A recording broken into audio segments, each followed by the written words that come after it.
बिस्मिल्लाहिर्रहमानिर्रहीम, अस्सलामु अलैकुम। मैं हूं करामत मुगल और मेरे साथ हैं ईसा नकवी। शेख राशिद बिन सईद अल मखतूम, उसने एक दफ़ा कहा था कि मेरा दादा ऊँट की सवारी करता था, मेरा बाप ऊँट की सवारी करता था, मैं मर्सिडीज़ बेंज चलाता हूँ, मेरा बच्चा लैंड रोवर चलाता है, उसका बच्चा भी लैंड रोवर चलाएगा। सही। लेकिन जो उसके बच्चे होंगे ना, वो दोबारा से ऊँट की सवारी करेंगे। अच्छा। यानी गुर्बत का दौर लौटेगा, हमारी यानी कि जलालत का दौर लौटेगा। जब हमारे पास कस्मा पुरसी का आलम था, हाथ में कुछ नहीं था, वो हालात वापस आएंगे। ये उसने पेशगोई की थी आज से कई दिहाइयाँ पहले अपने बच्चों के मुतल्लिक। सही। और अब जब हम बात कर रहे हैं ना, ये आप समझें कि अगले 20 साल में वो वक्त आ जाएगा कि आप असेस करेंगे कि शेख राशिद बिन सईद अल मखतूम की पेशगोई पूरी हुई कि नहीं। लेकिन हालात की जो डायरेक्शन है ना, वो यही बताती है कि वो बहुत ही सियाना आदमी था। वो जो बात करके गया, मैं आपके सामने जो नई तफसीलात आई हैं ना, वो मैं इस वीडियो में रखूँगा। हम उसके ऊपर ज़रा स्टिक करेंगे, उसी के मुतल्लिक बात करेंगे, क्योंकि लोग समझते नहीं हैं यूएई के जो डायनामिक्स हैं उसको उस तरीके से नहीं समझते। हर बंदा नहीं समझता। जिन लोगों का एक्सपीरियंस है, जो लोग जानते हैं, जिन लोगों ने स्टडी किया है, उनको पता है कि मुत्तहिदा अरब अमारात का मतलब ये नहीं है कि सारे के सारे वहाँ पर अमीर हैं। जी। सारे के सारे जनाब लोडेड विद डॉलर्स। अमाराती गरीब भी हैं और बहुत सारे अमाराती गरीब हैं। सही। और उनकी बहुत सारी रियासतें जो उनकी बेसिकली एमिरेट्स हैं, उन एमिरेट्स में हर एक के पास पैसे, हर एक की इकोनॉमी डिफरेंट है। वो ज़रा हम आगे चलकर इसको जो है वो डिस्कस करेंगे। बेसिकली जो शेख राशिद बिन सईद अल मखतूम ने कहा था ना, जिसका बेटा अब प्राइम मिनिस्टर है मुत्तहिदा अरब अमारात का और अमीर है, या जो रॉयल है इस वक्त, जो दुबई का हाकिम है, जी, शेख मोहम्मद बिन राशिद अल मखतूम, उसने बेसिकली उसके बाप ने जो बात की थी ना, वो एक गिवन फैक्ट है इंसान के। जब आप लाइफ साइकिल को देखते हैं, उसने बेसिकली एक्सप्लेन ये किया था कि जो सख्त हालात होते हैं वो इंसान को मजबूत बनाते हैं। सही। जब इंसान मजबूत बन जाता है तो वो आसान हालात बनाता है। जब हालात आसान बन जाते हैं तो वो एक कमज़ोर इंसान बनाते हैं। बिल्कुल। और जब कमज़ोर इंसान होता है तो वो सख्त हालात दोबारा से बना देता है। और ये लाइफ का साइकिल है जो रिपीट होता है। आप किसी भी शख्स से बात करेंगे जो बहुत अमीर होगा, वो आपको बताएगा कि मैं आज से 3 नस्ल पहले या 4 नस्ल पहले मेरा दादा परदादा इस तरीके से गरीब था और हमारी सक्सेस स्टोरी ये है। सही। और आप किसी गरीब आदमी से बात करेंगे तो वो ये बताएगा कि मेरा बाप गरीब था लेकिन उसका बाप अमीर था और उसका बाप बहुत ही अमीर था। तो ये एक ह्यूमन साइकिल है जो इस वक्त चल रहा है। और इसमें अब हमारे सामने सवाल ये है कि जो बुगाटी में, जो लैम्बोर्गिनी में, जो फरारी में सवारी करने वाले हैं, उनका मुस्तकबिल क्या होगा। देखें, कुछ चीज़ें आपके सामने जो नई तफसीलात आ रही हैं, जो वहाँ पर प्रॉपर्टी की सूरत हाल है, उससे पहले ज़रा ये समझ लें कि मुत्तहिदा अरब अमारात जो है उसकी इकोनॉमी के साइज़ के हवाले से जब हम बात करते हैं, ऑब्वियसली इसमें हर जो एमिरेट है वो उस तरीके से अमीर नहीं है। सही। जिस तरह हम पाकिस्तान के निज़ाम की बात करते हैं, जहाँ पर फाइनेंस जो है वो एक बावजूद इसके कि 18वीं तरमीम के बाद बहुत सारे वसाइल जो हैं वो सूबों के पास चले गए थे, जी, लेकिन हमारे पास फाइनेंस अभी भी मरकज़ में फाइनेंस मिनिस्ट्री मौजूद है, उनका अपना टैक्स कलेक्शन का, पैसों का उसका निज़ाम मौजूद है। तो इसका ये मतलब नहीं है कि हर सूबा और हर सूबे का रहने वाला बंदा उसी तरीके से अमीर होगा। जो मुत्तहिदा अरब अमारात है उसमें सबसे अमीर है अबू धाबी। जी। अबू धाबी जो है वो है तेल की दौलत से मालामाल, जिसका 95% रेवेन्यू जो है वो आता है तेल से। एडनॉक जो है Abu Dhabi national oil company, वो basically is the face of the Emirati wealth. सही।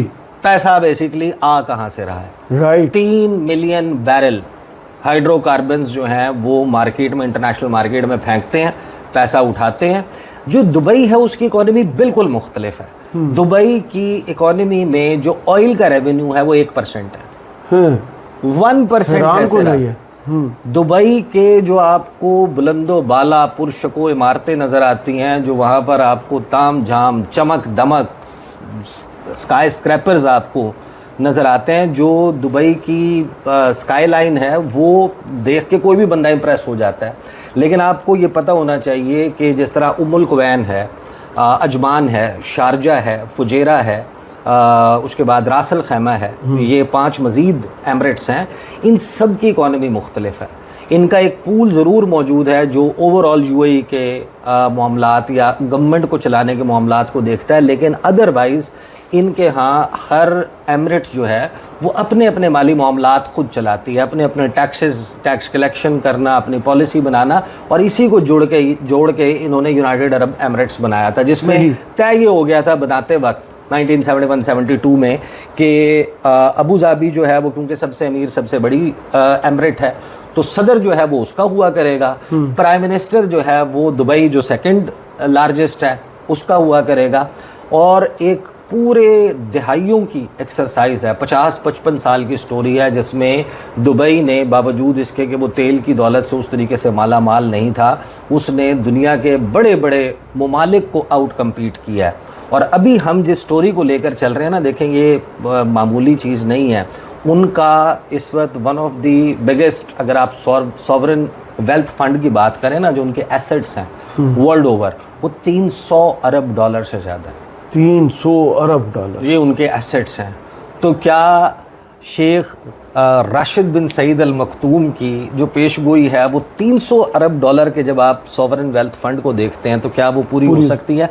उसको ज़रा डाइसेक्ट करने की कोशिश करते हैं। सबसे पहले आपको मैं डाना लुइस की वीडियो जो है वो, आपको पता है गोरा तो होता है, जब गया ना दुबई से बाहर तो उसने जाके वहाँ पे फर बोला, वो वापस आ चुका है। लेकिन यूएई में ख़ास तौर पर दुबई जिस बुरे तरीके से हिट हुआ है और जो इस वक्त वहाँ से सूरत हाल सामने आ रही है ना, उनकी इकॉनमी किस चीज़ पे चलती है? टूरिज़म पे चलती है जी, फॉरेन डायरेक्ट इन्वेस्टमेंट पे चलती है। जो लोग आके वहाँ पर सरमायाकारी करते हैं, फ्लैट्स ख़रीदते हैं, प्रॉपर्टी ख़रीदते हैं, पैसा डबल करने के चक्कर में आते हैं, अयाशी करने के लिए आते हैं, क्लब्स जाने के लिए आते हैं, शराब इंजॉय करने के लिए आते हैं। Basically investment and entertainment capital of the middle east, सही, जहाँ पर पूरी दुनिया का दौलत मालो दौलत उठ के आ रहा है। फिर दुबई पोर्ट है, उसकी बहुत बड़ा रेवेन्यू है। फिर जो इंटरनेशनल ऑर्गेनाइजेशंस हैं उनके वहाँ पर ऑफिसेस मौजूद हैं, उनके रीजनल हेडक्वार्टर्स मौजूद हैं, उनसे टैक्स वसूल किया जाता है। और पूरा मामला इसी एक एतमाद पे खड़ा है कि यहाँ पर हमारा पैसा डूबेगा नहीं, यहाँ पर हमारा पैसा मल्टीप्लाई होगा और ये सेफ है। हाँ, और ये जो तासुर है ये टूट गया। और जितनी मर्जी आप पीआर कर लें, नंबर्स स्पीक फॉर देमसेल्व्स। जो मई का महीना है, मई का महीना, उसमें प्रॉपर्टी का जो सेक्टर है, जो रियल एस्टेट है, वो किस बुरे तरीके से डैमेज हुआ है। 86% डाउन हुआ है। ये ज़रा आप गुफ्तगू सुने इसने क्या कहा है। So sales volume numbers don't tell you everything about a market, right? But they tell you some things. They tell you about demand. They tell you about pricing. They give you a really good idea about what's happened to the Dubai market given the crisis with Iran. And so for May, they're saying that townhouse and villa sales numbered around 15 per day, just under 500 for the month. If you compare that to last year at this time, they were around 1,500 per day. Pretty dramatic drop, you know, more than 85% according to somebody's math this morning. I think it's even bigger than that. But that gives you an idea how demand has fallen off on registered sales. That affects pricing. It affects rentals. Will it recover? Probably, if the situation with Iran is resolved. Are we getting closer to that? Not in my view, but this could kind of stumble on through the summer months, and then we'll have to see what happens in the fall. Rentals may come back a little bit because tourism should come back, but then the pricing of the market won't so easily bounce. It will take some time to recover if the situation, the conflict with Iran doesn't end in ambiguity, but there's actually some kind of a peace deal. Looking doubtful at this minute. यानी कि Dubai जो है वो इस वक्त एक इंतहाई dangerous, Tehran से जुड़ी एक इंतहाई डेंजरस लूप में फंस गया। यहाँ पे वो ये साहब बता रहे हैं कि रोज़ाना पूरे दुबई में सिर्फ़ और सिर्फ 15 प्रॉपर्टीज़ बिकी हैं मई के महीने में, और लास्ट ईयर के मुकाबले में जिसमें 1500 बिकी थी। सही, 1500 और 15 का आप डिफरेंस देख लें। वो ये बता रहा है कि 15 प्रॉपर्टीज़ डेली बिकी हैं, जिसका मतलब क्या है, जब आप इस स्टोरी को खोलना शुरू होते हैं ना, तो आपको पता चलता है कि Dubai is in big big trouble. और कारून का ख़जाना भी अगर आप बैठ के खाएं ना तो ख़त्म हो जाता है। ये बड़ी मशहूर कहावत है कि कारून का ख़जाना, जिसको उठाने के लिए पता नहीं कितने 100 ऊँटों के ऊपर उसकी चाबियाँ सिर्फ आया करती थी, अगर आप बैठ के खाने लगेंगे या आप इस सफ़ेद हाथी को ज़िंदा रखने के लिए, इसको चलाने के लिए अब आप अपनी जेब से पैसा लगाना शुरू हो जाएंगे, तो ये वो जुआ है जिस जुए में इनकी हार यकीनी है। अच्छा। और प्रॉपर्टी के मार्केट के नीचे जाने का मतलब क्या है? इसके नीचे जाने का मतलब ये है कि सेलर मौजूद होगा, जिसका पैसा फंसा है वो कहेगा भाई यहाँ से निकलो, और नया ख़रीदने वाला नहीं आएगा। जब तक नया ख़रीदने वाला नहीं आएगा, नए प्रोजेक्ट्स नहीं बन रहे होंगे, तो वो जो मॉडल है जिसके ऊपर दुबई खड़ा हुआ है, वो मॉडल हो गया फारिग। सही। वो दुबई जो रोज़ाना 51,000 50,000 से 51,000 टूरिस्ट को वेलकम करता था, उसकी सूरत हाल ये हो चुकी है। ये ज़रा आप अगली वो सुने रिपोर्ट जो है, इस रिपोर्ट में बताया गया है, एक होटल से स्टोरी का जो है ना वो पैक बनाया गया। सुने ज़रा। The candles are lit. The tables are perfectly set. The chef arrived at 6 a.m. The reservation list was confirmed the night before. And yet, by 8 p.m. on a Friday night in Dubai Marina, only 3 tables out of 40 are occupied. This is not a bad night. This is every night now. Footfall across Dubai's restaurant industry has collapsed to just 15% of normal levels. 15% to normal levels. Dubai Marina के एक hotel को दिखाया जाता है, ये कहा जाता है कि मोमबत्तियाँ जल चुकी हैं, शम्मा कैंडल लाइट डिनर, और उसके लिए माहौल तैयार हो गया है, बत्तियाँ जल चुकी हैं। 6 बजे सुबह के शेफ़ जो है वो पहुंच गया था, रिजर्वेशंस हो चुकी थी, और ये फ्राइडे नाइट की रिकॉर्डिंग है कि फ्राइडे नाइट को सब कुछ तैयार था, लोग नहीं आए।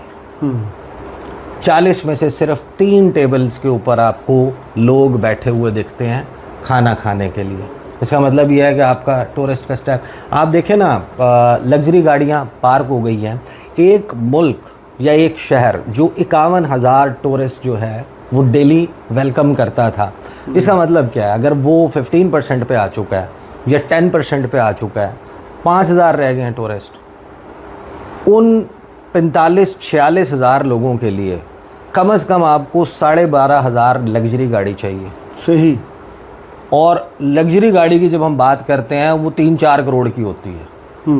टूरिस्ट आएगा, गोरा आएगा, वेस्टर्न यूरोप से आएगा, अमेरिका से आएगा, बिजनेस टूर के लिए आएगा, वो आके वहाँ पर मेहरान तो नहीं बुक कर रहा होगा ना, वो एक बड़ी ज़बरदस्त किस्म की SUV जो है वो बुक करेगा, वो बड़ी ज़बरदस्त किस्म की गाड़ी बुक करेगा, अपनी मीटिंग के लिए जाएगा या घूमे फिरेगा, उसके लिए वो इसको इस्तेमाल करेगा। 12,500 गाड़ी और 12,500 ड्राइवर भी। सही। उस 50,000 बंदे के खाना बनाने के लिए, 3 वक्त के खाने के लिए शेफ़ भी है, वेटर भी है, होटल भी है, होटल में कमरे भी हैं, उनके रहने का इंतज़ाम भी है। वो सारे का सारा मामला ठप हो चुका है। ये अभी आपको इसका इम्पैक्ट नहीं पता चलेगा। ये जो 300 अरब डॉलर का जो वेल्थ फंड है, इस वेल्थ फंड से अगर आप इस को आर्टिफिशियली पंप करने की कोशिश करेंगे, that is the cycle where, अगर ये कोई बहुत ड्रास्टिक चेंज नहीं लाते, अगर ईरान के साथ मामला ठीक कर लेते हैं, अगर ईरान इनको कोई गारंटीज दे देता है, अमन मुकम्मल लौट आता है, सब कुछ पिच परफेक्ट हो जाती है, तो भी आपको पता है कि जब गाहक एक दुकान से टूटता है ना, तो वापस उस दुकान पर आने में उसको, अभी इस वक्त बहुत सारी दुकानें मार्केट में, इंटरनेशनल मार्केट में लग चुकी हैं। उस पर हम कभी करेंगे सेपरेटली बात कि 6 मुल्क ऐसे हैं जो इस वक्त दुबई की मार्केट को कैप्चर करना शुरू हो चुके हैं। सही। और जिस तरह का इंटरनेशनल ट्रांजिशन हब दुबई बना था, एमिरेट्स की जो सक्सेस है, जो एयरलाइन की बात कर रहा हूँ, और दुबई का जो मॉडल है, उस मॉडल को बहुत बड़ा धचका लगा है। अगली वीडियो ज़रा आप चेक कर लें, मैं आपको सिर्फ इसका आगाज़ सुनवा दूंगा और फिर ज़रा हम इसको डिस्कस करेंगे कि इसका इम्पैक्ट एग्जैक्टली क्या होना है, और जो 100 गाड़ियों का फ्लीट है शेख मोहम्मद बिन राशिद अल मखतूम का, ये कितना कायम दायम रह सकता है। सुने। If you look at Terminal 3 of Dubai International Airport these days, in 2026, the scene seems to be telling a completely different story. The electronic boards that once displayed dense schedules are now just a long list of cancellation notices. The unsettling silence at an airport that used to welcome more than 80 million passengers each year may be the first sign of a question few are willing to face. Empty streets, tourists fleeing. Could this be the end of Dubai's tourism industry? अब यानी जो terminal 3 है, आपको पता है ना कि जब ये सारा मामला शुरू हुआ तो ईरान ने जो ड्रोन्स फायर किए थे उनमें से एक ड्रोन की फुटेज आई थी जिसमें दुबई एयरपोर्ट का टर्मिनल 3 हिट हुआ था जी। और उसने एग्जैक्टली कोई एयरपोर्ट के अंदर किसी जगह पे किसी लोगों को हिट नहीं किया था, वो बाहरी की कोई एक छोटा सा उसका अहाता है, उसका हिस्सा है जिस पे जाके वो शायद ड्रोन स्लो उड़ता हुआ आता है, कोई बंदा मोबाइल से वीडियो बना रहा है, सब लोगों ने वो देखी हुई होगी, वो वहाँ पर हिट हुआ है। तो टूरिस्ट जो हैं वो जाने लगे हैं। आप सिर्फ उठा कर देखें ना, शेख मोहम्मद बिन राशिद अल मखतूम के जो फ्लीट है 100 से ज़्यादा लग्जरी गाड़ियाँ हैं, बेहतरीन पैसा दौलत माल सब कुछ मौजूद है। 300 अरब डॉलर को भी जहन में रखें, लेकिन ये बात याद रखें कि जब आप वो जो इसका बाप था ना, वो ये कह गया था कि सख्त हालात ने मुझे मजबूत बनाया, मैंने हालात को बना दिया आसान। जो आसान हालात हैं वो एक मम्मी डैडी बच्चा कमज़ोर बच्चा बनाएंगे, और जो कमज़ोर बच्चे हैं वो दोबारा से हालात को सख्त बनाएंगे। और उसकी बात हर्फ बहर्फ कम से कम इस हद तक ज़रूर दुरुस्त साबित हुई है। ऊँटों वाली बात आती है या नहीं आती? ऊँटों का ज़माना आपको पता है कि चला गया, और ये जो कुछ भी हो जाए वो जाहिर है कि वो वाले मामला बेसिकली जो है वो जिस तरह की आसानी है ये ख़त्म हो जाएंगी, सख्त हालात वापस लौट आएंगे। जो शेख राशिद है इस वक्त, मोहम्मद बिन राशिद, उसकी गाड़ियों में आप कभी उठाकर उसको सर्च करें ना, आपको बड़ी डिटेल मिलेगी। जिस किस्म की लग्जरी गाड़ियाँ उसको चलाने का रखने का शौक़ है, जो उसका महल है, जिस किस्म के उसके अय्याशियाँ हैं, उसकी, उसके बच्चों की, उसके ख़ानदान की। मर्सिडीज़ आपको मिलती है, रोल्स रॉयस मिलती है, लैंड रोवर है, फिर उसके पास सुपर कार्स हैं, मैक्लारन है, बुगाटी है, लैम्बोर्गिनी है, फरारी है, और उनके मुख्तलिफ मेक्स एंड मॉडल्स हैं। 100 से ज़्यादा गाड़ियाँ हैं जिस बंदे के पास। क्या वो ये गाड़ियाँ जारी रख पाएगा? इसका तमाम का तमाम मामला इसी बात पर डिपेंड करता है। अभी जब आप टूरिज़म इंडस्ट्री की बर्बादी की बात कर रहे हैं तो इसका मतलब ये है कि उसी टूरिस्ट को कैटर करने के लिए और उसी बढ़ते हुए नंबर को कैटर करने के लिए नए होटल्स बन रहे थे।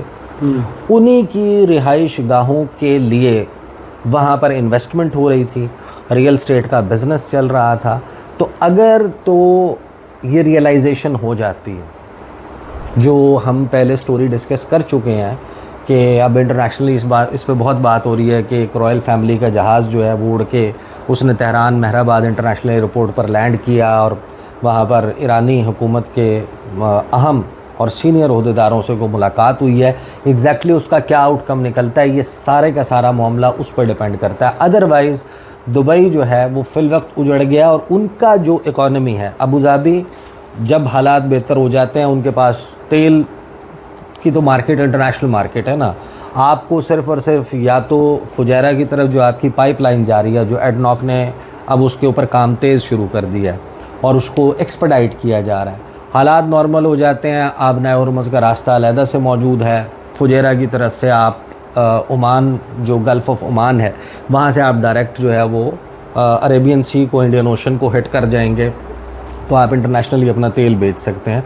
लेकिन यूएई में जो दुबई है, दुबई के पास तेल नहीं है बेचने के लिए। दुबई के पास अपना सॉफ्ट इमेज, दुबई के पास जो उन्होंने दुकान से जाई थी वो बर्बाद हो गई। बेसिकली वो दुकान जो है वो तबाह हो गई है। और अगर इसने रिकवर करना भी है पॉलिसीज़ दुरुस्त करने के बाद, तो ये प्रोसेस भी बड़ा लेबोरियस होगा। आपको कम से कम इसकी करेक्शन के लिए भी 10 साल दरकार होंगे। उससे भी आपका जितना नुकसान हो गया उसकी भरपाई तो शायद नहीं होगी, क्योंकि इंटरनेशनली बड़े इस वक्त हॉक्स बैठे हुए हैं जो इसकी मार्केट को कैप्चर करने के लिए, जिस पर हम सेपरेटली बात करें। चलें, बहुत शुक्रिया ईसा नकवी आपके तज़िये का। कमेंट्स बॉक्स में ज़रूर बताइएगा ये वीडियो आपको कैसी लगी। इजाज़त दीजिए, अल्लाह हाफ़िज़।